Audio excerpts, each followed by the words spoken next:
Yes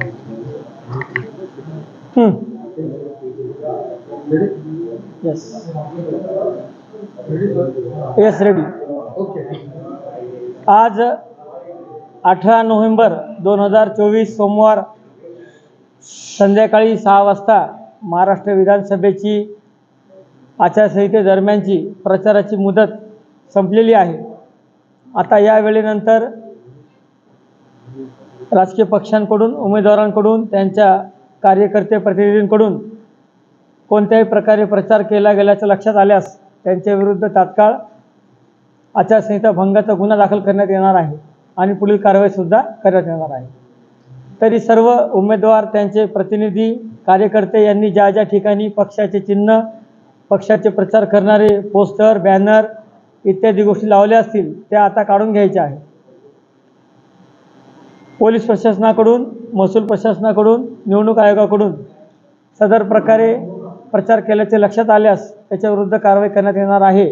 त्यामध्ये social मीडियावरील प्रचार असेल किंवा सोशल मीडियावरून काही चुकीची पोस्ट, काही आक्षेपार्ह ऑडिओ क्लिप, मेसेज हा जर फॉरवर्ड झाला, शेअर झाला, पोस्ट केला गेला त्याच्याविरुद्धसुद्धा आपल्याकडून तात्काळ कारवाई केली जाणार आहे. शहरातील नागरिकांनी, सर्व राजकीय पक्षांनी प्रचार संपेपर्यंतच्या मुदतीपर्यंत पूर्णतः शांततेने प्रशासनाच्या निर्देशाचं पालन केलेलं दिसून येत आहे. अशाच प्रकारे सगळ्यांनी सहकार्य करणे आवश्यक आहे, ज्याच्यातून आपला 20 तारखेचं मतदान देखील शांततेमध्ये पार पडणार आहे. कोणत्याही प्रकारच्या अफवा कोणी पसरू नये अशी सुद्धा आम्ही सगळ्यांना विनंती करतो. एक अफवा जी चुकीची असते त्याच्यावर कोणी विचार करत नाही आणि ती फॉरवर्ड केली जाते आणि त्यामुळे कुठेतरी कायदा व सुव्यवस्थेचा प्रकार निर्माण होतो आणि प्रशासनावर अनावश्यक दडपण येते. कोणालाही कुठल्याही प्रकारची तक्रार, अडचण असेल तर त्यांनी तात्काळ फ्लाइंग स्क्वॉड असेल, SST असेल, पोलीस स्टेशन असेल यांना संपर्क करणे आवश्यक आहे. स्वतः आपल्या मनाने कायदा हातात कोणी घेणार नाही. सोशल मीडियाचा गैरवापर टाळण्याकरिता सायबर ब्रांचच्या कडील पथक देखील कार्यरत करण्यात आला आहे आणि त्यावरून देखील सोशल मीडियावरील गैरप्रकाराला आळा घालण्यात येणार आहे. 20 नोव्हेंबर रोजी होणाऱ्या मतदान प्रक्रियेच्या अनुषंगाने पोलिसांकडून, महसूल प्रशासनाकडून संबंधित बूथच्या ठिकाणी ज्या काही पूर्वतयारी करणं आवश्यक आहे याचा पूर्ण आढावा आत्तापर्यंत घेण्यात आलेला आहे आणि सर्व तयारी आता आमची पूर्ण झालेली आहे.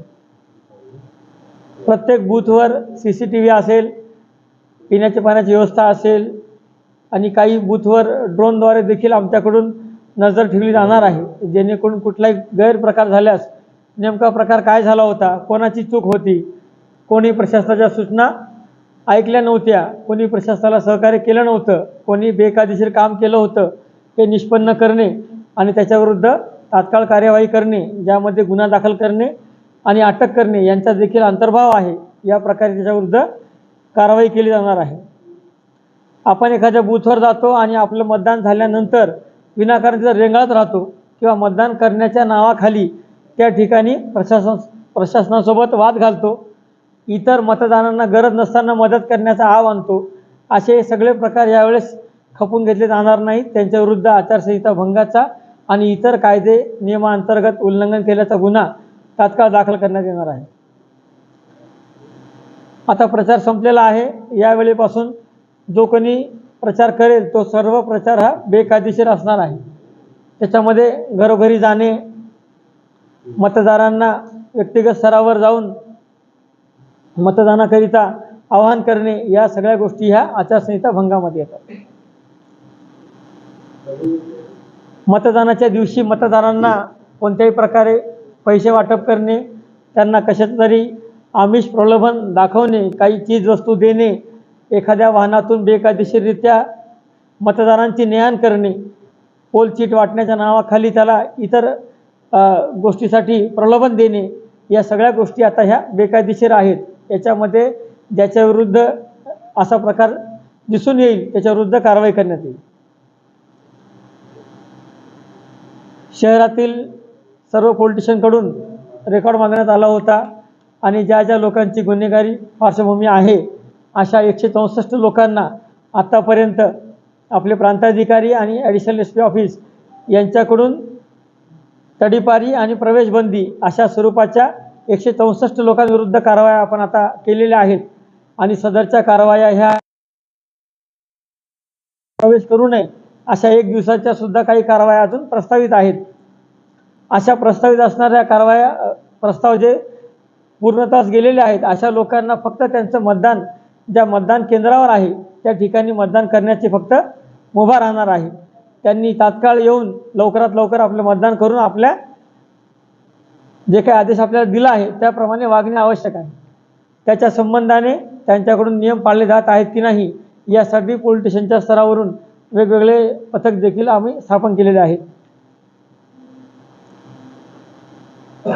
मतदानाच्या दिवशी मतदाराला त्याचा रस्ता अडवणे, त्याला घाबरवणे, त्याला दमदाटी करणे, त्याला शिवीगाळ करणे, त्याला कुठल्याही प्रकारे भय दाखवून मतदानापासून तो दूर राहील अशा प्रकारची कृती करणाऱ्या विरुद्ध सुद्धा तात्काळ त्याची तक्रार मिळताच कारवाई करण्यात येणार आहे.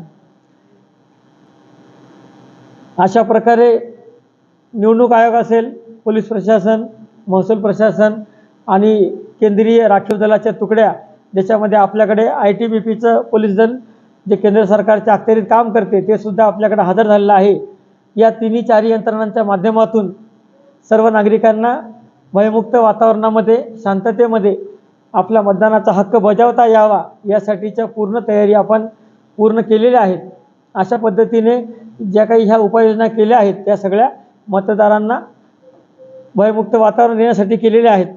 आम्हाला अशी खात्री आहे की यापूर्वीसुद्धा मालेगावच्या नागरिकांनी मतदारांनी कायम प्रशासनाला निवडणूक आयोगाला सहकार्यच केलेलं आहे आणि यापुढच्या काळातसुद्धा या सगळ्या यंत्रणांचे जे काही आदेश आहेत निर्देश आहेत त्यांचं आपल्याकडून 100% पालन होणार आहे आणि त्यामुळे आपल्याला ह्या निवडणुका शांततेत पार पाडण्यासाठी नक्की मदत होणार आहे अशी देखील आम्हाला खात्री आहे.